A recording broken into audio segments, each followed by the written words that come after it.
We sat down with the recent MCS Most Feared Champion JonBeast to get some Madden 24 tips that helped make him one of the best Madden players in the world.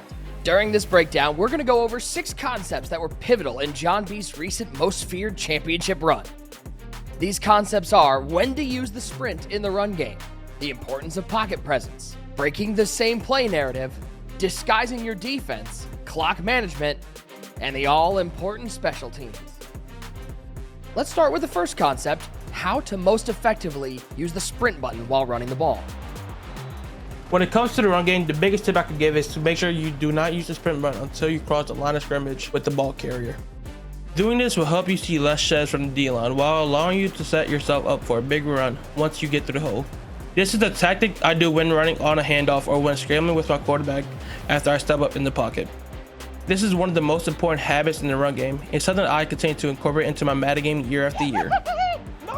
Throughout the tournament, one thing that consistently stood out was JonBeast's pocket presence. Here are some subtle yet important concepts to take away. JonBeast was elite when it came to stepping up in the pocket, especially versus those 3-man rushes. Here are just a few examples of the champ stepping up and buying time for some big plays. What he sells, 1400. Left side, he's got DK Metcalf. What a playmaker. Left side, touchdown for the Beast. That was impeccable pocket right there. The Beast named John, I thought he was going to get sacked at least 2 or 3 times right there. Just showing impeccable pocket, just great patience. Sometimes moving away from the pressure instead of stepping up is the better choice. Here, you can see the Beast dropping back and drifting away from the incoming defender and creating time to find an open receiver. Beast, I have to ask, if there was a tip you could give people to help them improve their pocket presence, what would it be?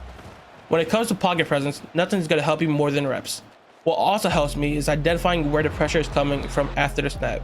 My read progressions when it comes to identifying pressure is line play, then check the safeties, then once I have identified the coverage and pressure, my focus is back on the pocket. Mind you, this all happens within a second. But this is the progression cadence that helps me buy time to throw my routes open. Montana back to pass, he's throwing it to the corner route. It's pretty well guarded, but what a throw from Joe Montana. That's a beam if I've ever seen one, user. Across all our tournaments, the most common misconception we hear is that MCS pros run the same play over and over. Throughout the tournament, we can see the wide variety of route combos and play designs that JonBeast ran while staying in the gun bunch offset formation. In total, in his 2 games during the Most Feared live event, we counted that JonBeast ran over 43 unique route combinations. Beast, would you mind breaking down a few of your favorite setups for us? I got you, Nick. One step I need to break down is the red zone dot, since I know people can often struggle in the red zone. The play is dig return out the gun bunch offset formation. What you want to do is put the solo wide receiver on an in route, ghost route the running back, and then put the slot receiver on the post. Your read progressions on this play is zig to post, but most often I'm just trying to buy time for the post to get open like I did right here. That's a beam. We ain't even got to worry about it. BJ. Another one of my favorite plays is double post. What I like about this play is the tight end wheel route in the deep post on the bunch side. With just these 2 routes, there are multiple coverages that I can attack. The tight end wheel is perfect for quick throws to the flat and sometimes going deep. The post is perfect for picking up big chunks of yardage deep down the field versus man and zone coverage. Lastly, this route combo out of the play smash return is a great way to put the defensive user in a conflict. With this concept, you have 3 routes attacking the middle of the field by hot running the solo wide receiver to a streak, the tight end to a drag, and the slot receiver to a post. This makes it easy to throw away from your opponent's user while attacking the middle of the field. Every great defensive coordinator knows that disguising a defense is key to getting stops and turnovers. Which brings us to our 4th concept. Though he ran a variety of coverages out of the 6-1 formation, Beast made sure the pre-play look he gave his opponents was exactly the same no matter the situation. The look he used was a cover 2 shell, base align, with the D-line pinched, DBs backed off, and Beast using the middle linebacker. We asked JonBeast how he set up some of his favorite coverages out of that 6-1 defensive look. Now, the first coverage you are going to want to learn out of 6-1 or any defense for that matter is Mabel's zone defense. Before you pick your play, go into coach adjustments and set your alignment to base align, flats to 30, and curl flats to 5. This is a defense I run often that is built to take away the sidelines and stop with a deep zone, a cloud flat, and a curl flat. then it's on me to lock down the middle of the field with my user. Another thing I like to do is mix in some man-zone hybrid defenses that I create out of the cover 2 shell. Once my opponent gets comfortable with my zone setup, I will man up one or both of the outside linebackers on a different receiver to mess up the timing of their routes. Sometimes you need to be able to mix in a blitz, which I did on this play, resulting in a big 4th down stop for me. In 6-1, when I want to get pressure, I send the outside rushers with the 4 down D lineman, then use the middle linebacker and adjust with my 4 DBs. A bonus tip for defense is to use fast, hard-hitting safeties at outside corners to help you not give up extra yardage in the flats. For this tournament, I had Derwin James and Isaiah Simmons for my outside corners. Aside from his strong X's and O's, JonBeast also displayed picture-perfect clock management during his championship run. There were 2 standout drives during this tournament that showcased this concept.